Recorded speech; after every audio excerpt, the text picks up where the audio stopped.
Assalamualaikum warahmatullahi wabarakatuh. Di sini saya akan menjelaskan bagaimana cara kalian memasukkan data yang kalian dapatkan pada saat pengukuran ke dalam Excel.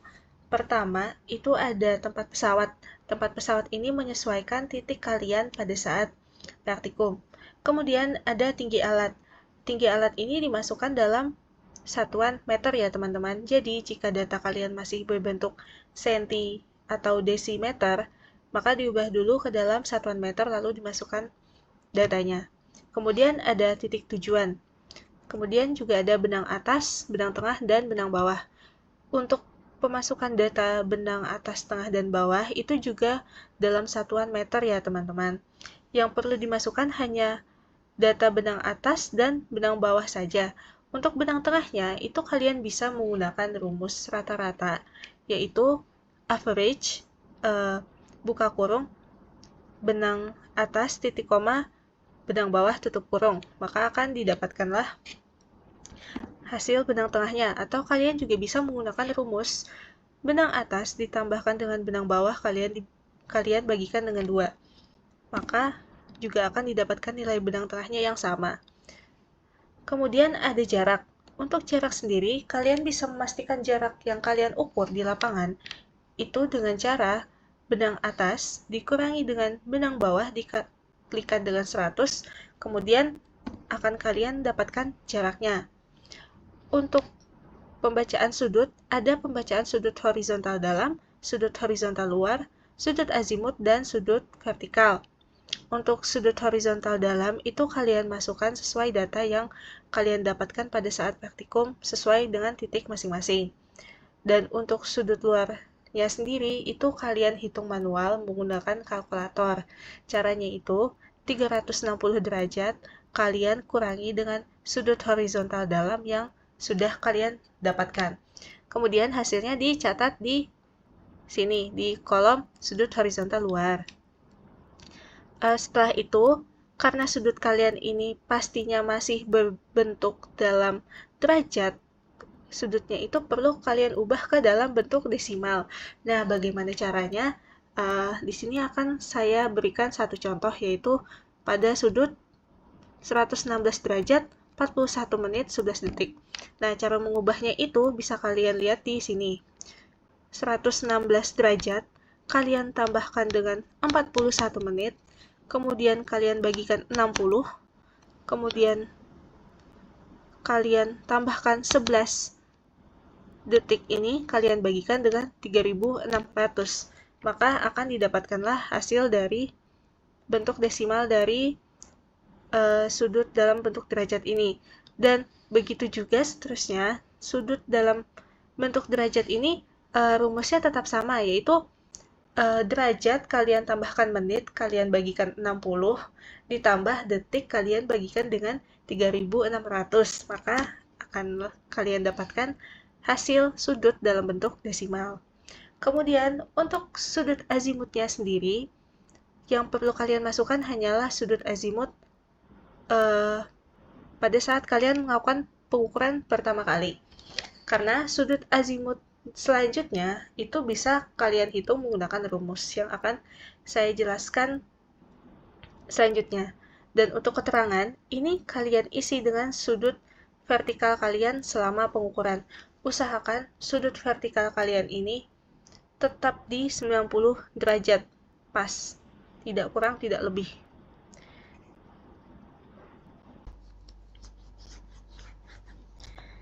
Kemudian kita lanjutkan untuk pengisian data poligon besar. Untuk data poligon besar sendiri, untuk titik, tinggi pesawat, pembacaan benang, pembacaan sudut, dan jarak itu kalian sesuaikan dengan data di poligon kecil kalian. Kemudian untuk jarak datar ini sebenarnya sama saja dengan jarak optis. Yang perlu kalian hitung di sini adalah selisih dari sudut horizontal dalam kalian, yaitu maksudnya selisih di sini pada saat pengukuran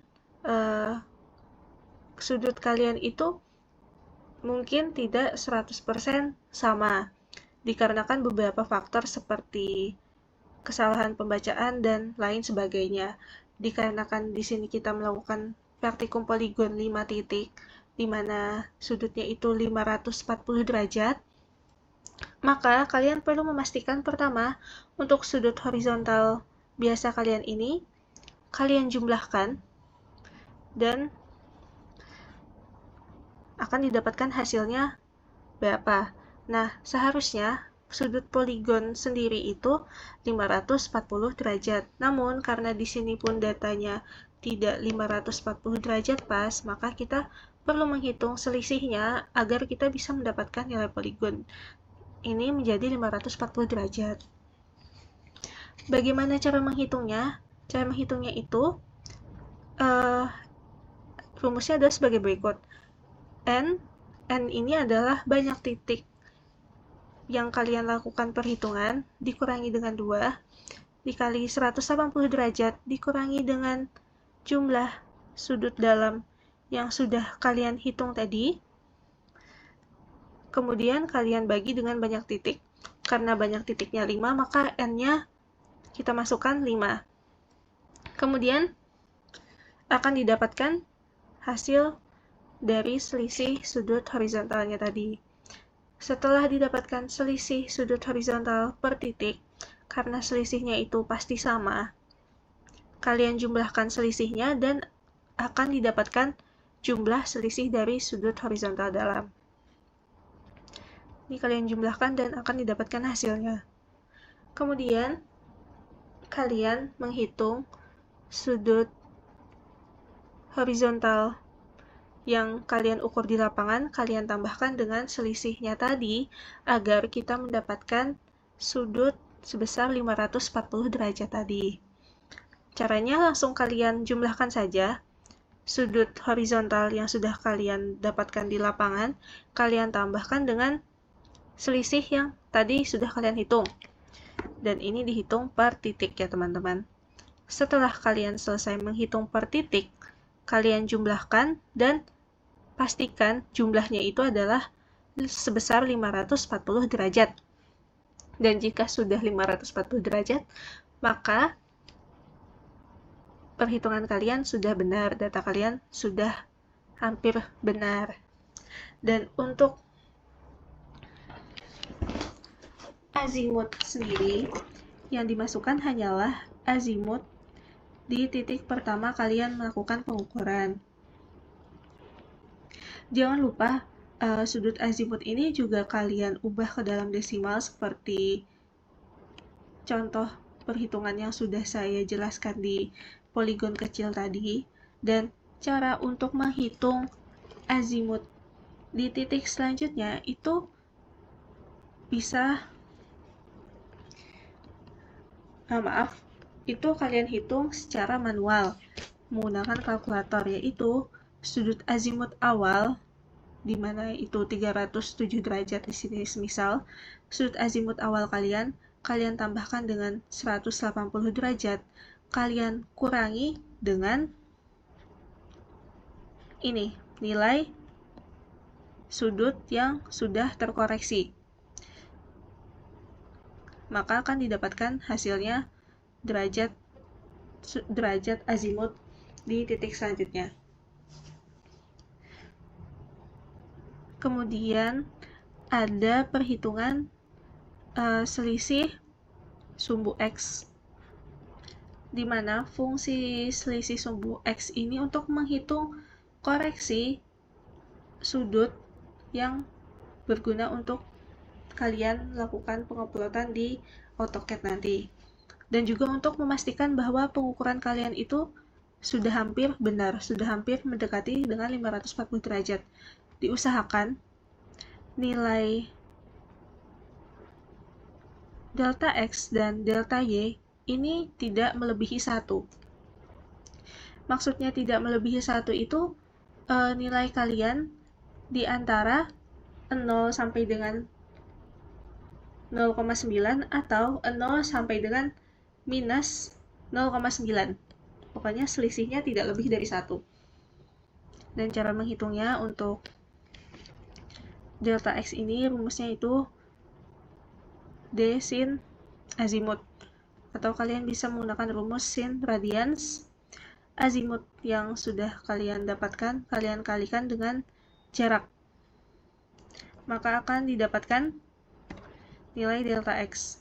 Dan ini juga dicari per titik ya teman-teman. Setelah kalian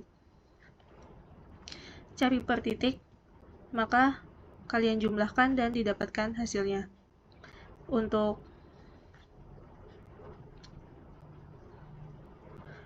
selanjutnya ada koreksi.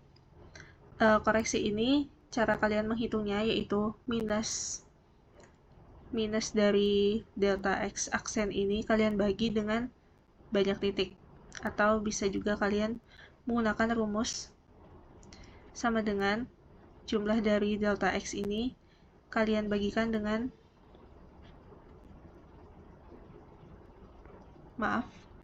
kalian bagikan dengan ini banyak titiknya 5.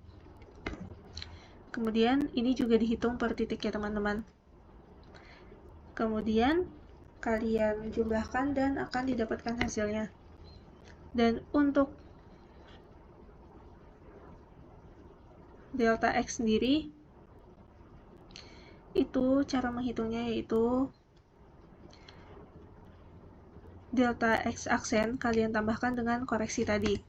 Dan setelah kalian tambahkan, kalian hitung per titik, dan setelah didapatkan per titik nilainya berapa, itu kalian jumlahkan dan hasilnya itu seharusnya sama dengan 0. Kalau tidak sama dengan 0, maka perhitungan kalian ada yang salah.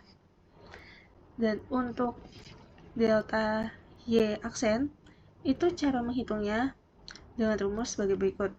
Cos radians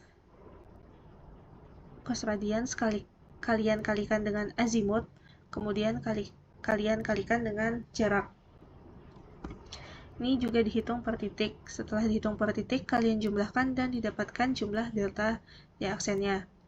Dan untuk koreksi delta Y aksennya, itu rumusnya sama saja seperti koreksi delta X aksennya, yaitu negatif atau minus dari jumlah delta Y aksennya ini kalian bagikan dengan jumlah titiknya. Jumlah titiknya 5, yaitu dapatkanlah hasilnya.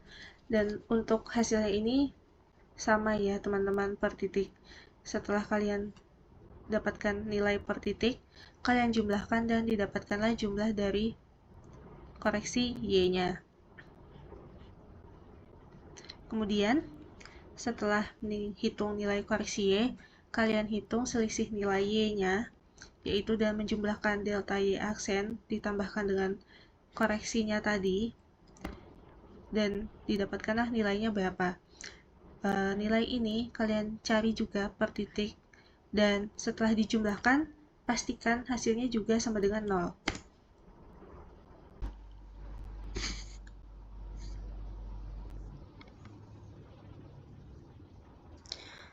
Selanjutnya, setelah menghitung nilai koreksi X dan Y, kita akan menghitung koordinat dari tiap titik, koordinat X dan Y dari tiap titik. Caranya yaitu untuk titik pertama kita menggunakan acuan nilai 0 terlebih dahulu. Caranya itu untuk koordinat X di titik pertama itu kalian hitung 0, kalian tambahkan dengan delta X yang sudah kalian hitung tadi. Maka akan didapatkan hasilnya sebagai berikut. Dan untuk koordinat titik Y itu rumusnya yaitu 0, kalian tambahkan dengan delta Y yang sudah kalian hitung, maka akan didapatkan nilainya sebagai berikut. Dan untuk koordinat titik selanjutnya itu rumusnya tetap sama, yaitu koordinat titik sebelumnya kalian tambahkan dengan delta X, maka akan didapatkan hasilnya. Dan untuk koordinat titik Y juga sama, yaitu koordinat Y titik sebelumnya kalian tambahkan dengan delta Y, maka akan didapatkan nilainya sebagai berikut. Setelah itu, kalian akan mencari delta H aksen, koreksi, dan delta H-nya untuk menentukan elevasi tiap titik yang sudah kalian lakukan praktikum. Untuk delta H aksen sendiri, itu rumusnya adalah tinggi pesawat di titik tersebut kalian kurangi dengan benang tengahnya. Setelah itu kalian tambahkan dengan delta H1. Nah, nilai delta H1 sendiri itu adalah 0 ya teman-teman. Atau kalian bisa menggunakan rumus rata-rata dari jarak di titik sebelum dan di titik sesudahnya, itu kalian kalikan dengan cos dari sudut vertikalnya, yaitu 90 derajat. Maka hasilnya akan 0. Nah, setelah nilai ini tadi didapat, yaitu dari tinggi pesawat kalian kurangi dengan benang tengah, lalu kalian tambahkan nilai delta H1 atau selisih dari H1, maka akan didapatkan nilai selisih dari H aksennya. Dan nilai ini dicari per titik ya teman-teman. Setelah kalian cari nilainya per titik, kalian jumlahkan. Kemudian kalian mencari nilai koreksinya, yaitu rumusnya adalah negatif atau minus dari selisih yang telah kita jumlahkan tadi. Kalian bagi dengan banyak titik, yaitu bagi dengan 5. Setelah itu akan dapatkan nilainya dan nilai per titik itu sama. Setelah kalian dapatkan nilainya, kalian jumlahkan. Dan jumlahnya itu seharusnya sama dengan nilai sigma delta V aksennya. Setelah itu kalian menghitung selisih dari H. Nah, caranya itu kalian tinggal menjumlahkan selisih atau delta H aksen ini kalian tambahkan dengan nilai koreksinya. Setelah itu kalian cari nilainya per titik, dan setelah kalian cari nilainya maka kalian jumlahkan. Dan seharusnya nilainya itu adalah sama dengan 0. Jika belum 0, maka perhitungan kalian masih ada yang salah. Nah, setelah itu kita mencari tinggi titik atau elevasi per titiknya. Di sini kita menggunakan acuan 100 atau 100 mdpl untuk acuan titik awalnya. Nah, di titik awal di sini saya tuliskan 100, dan untuk mencari nilai titik selanjutnya itu cukup mudah. Kalian hanya menambahkan tinggi titik sebelumnya, kalian tambahkan dengan delta H-nya ini. Kemudian akan didapatkanlah nilai titik C, dan untuk nilai titik selanjutnya, misalnya di titik D, kalian hanya perlu menambahkan tinggi titik awal tadi, kalian tambahkan dengan delta H-nya, maka akan dapatkan nilainya, dan begitu juga seterusnya. Setelah selesai untuk memasukkan data poligon besarnya, kalian beralih ke sini. Ini adalah koordinat X dan Y yang tadi sudah kita hitung. Koordinat X dan Y yang telah kita hitung tadi, kita masukkan ke dalam tabel seperti ini. Dan di sini kalian menggunakan rumus concatenate, di mana rumus itu untuk memasukkan peta poligon kalian ini ke AutoCAD. Nah, rumusnya sendiri itu adalah ini, sama dengan concatenate, buka kurung, petik atas, kalian ketik PL, petik atas, titik koma, koordinat X kalian masukkan, titik koma, petik atas, kemudian koma, petik atas, titik koma, kalian masukkan lagi koordinat Y-nya, maka akan didapatkan nilai PL-nya berapa. Kemudian nilai PL ini kalian cari per titik ya teman-teman. Kalian bisa menggunakan acuan rumus ini ya, concatenate PL, koordinat X-nya dan koordinat Y-nya. Setelah nilai PL-nya kalian dapatkan, maka kalian sudah bisa melanjutkan penggambaran ke AutoCAD yang tutorialnya akan dilakukan oleh rekan saya selanjutnya. Terima kasih.